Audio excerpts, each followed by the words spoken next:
One of my favorite quotes of all time is by Emperor Marcus Aurelius. Nothing happens to anyone he is not fitted by nature to bear. Dwell on this. This being said, the solution to your problem is twofold. Read more, fight better. If you develop knowledge, wisdom, cunning, and strength, you will develop the confidence you yearn for. A tall or big frame is nothing but the result of a straight shot of a seed. It's nothing but the equivalent of winning the genetic Powerball. No man has ever done anything to be born this way. He is nothing special. He was thrown a steak and fed fat by the universe. You, on the other hand, the universe gave you a gift. It served you the dirty plate and in doing so, endowed you with room to develop the character and skills and acquire reconnaissance that will make you surpass these genetically blessed people if your will is up to the task.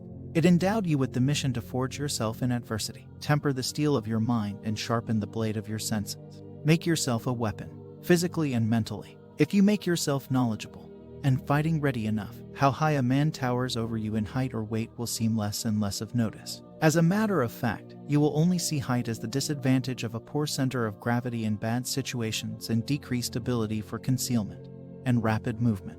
Or at worst, a big-ass center mass with a blank face and exposed vitals to double tap, plant a blade, or punch in. Not much more than that. I was born a sickly kid who struggled his way through the first 7 years of his life fighting the older bully. Brutish sons of French military officers and diplomatic immune-spoiled boys of ambassadors and dog-eat-dog French private schools in Africa, and at the same time dragging his way between cliniques, hospitals, and private doctors clamped in fever, inflammation, and pain. In the 8th year of my life, I contracted a shock adrenal disease that put me in the hospital for months, and which was so bad, I later in my life was told the doctor at some point had actually told my father. I survived. I came back to school. I dealt with my bullies, crushed the worst one of them all, and deterred all the rest in the process. I dealt with my grades. High school, same thing.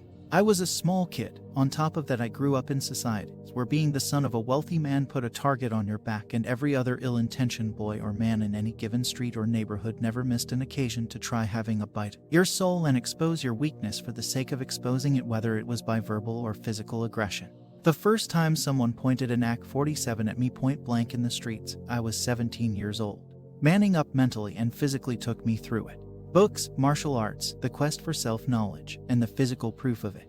The discipline of mind, body, and undaunted spirit. Then came the time to fly on my own wings. La Legion Étrangère gave me another set of pieces to my life puzzle. Wisdom, knowledge, gameness, resilience, physical courage, and pureness of action and thought make a man.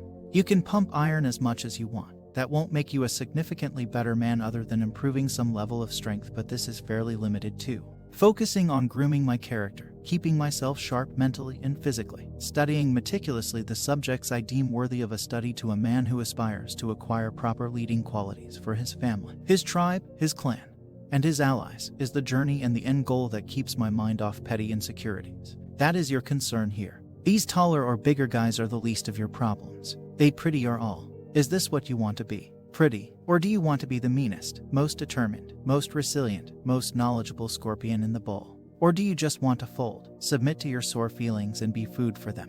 The feeling of inferiority automatically makes a victim or a slave. That is the slave mentality you adopt when you allow yourself to adopt that mindset. Adopt the mindset of a predator. Never see yourself as prey. Picture yourself as being the predator always. You must understand that his intelligence, his courage, and heart make a king or any leader of man. Not even the size of his arms, and certainly not his height or frame. Make your frame the strongest and most resilient thing your genetic limit enables you to achieve, since one day your capacity for survival or being physically able to stand your ground might depend largely on your fitness and strength. But know that the capacity for you to improve your character, spirit, heart, knowledge, and mind is endless as long as you draw your breath. That is where you compete. That is how you defeat the others. Here is what. Your very existence on this planet is the result of the actions and sacrifices of men significantly braver, stronger, and more intelligent than yourself. Your ancestors. It is the case of every man walking Earth at some point up in his bloodline. What you need to do is to acknowledge and assume the responsibility for their legacy, and embrace it. And now you ought to honor them by making yourself a man you feel they would gaze upon in pride and acknowledge as one of their peers, a worthy heir of their legacy for whom they sacrificed more than you ever did. Men, boys, have fought and triumphed over greater odds than their genetic limit had set for them.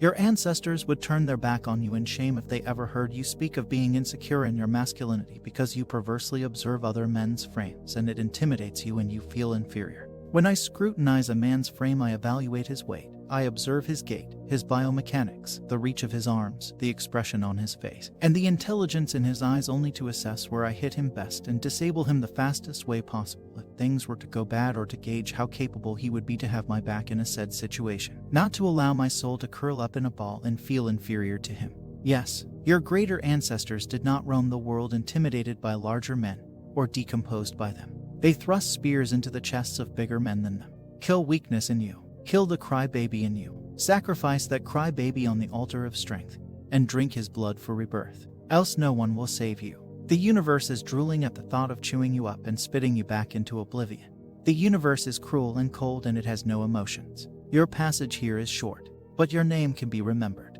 Your deeds and your words can far outlast and overshadow your physical presence. If these things are part of what you intend to acquire, your entire life perspective, especially in regards to your insecurities, will become mere stepping stones to climb upon towards your higher self.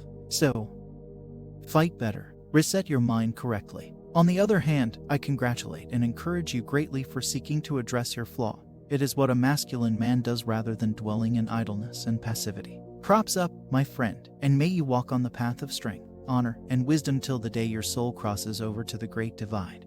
The only thing that makes you the inferior man is your choice to eschew your true quest. Embracing whom you are born into, the frame you're born into, and make this earthly vehicle the most resilient thing it can ever be, along with this that inhabits it, your spirit, which is what you only can truly forge and craft. Live strong, die strong.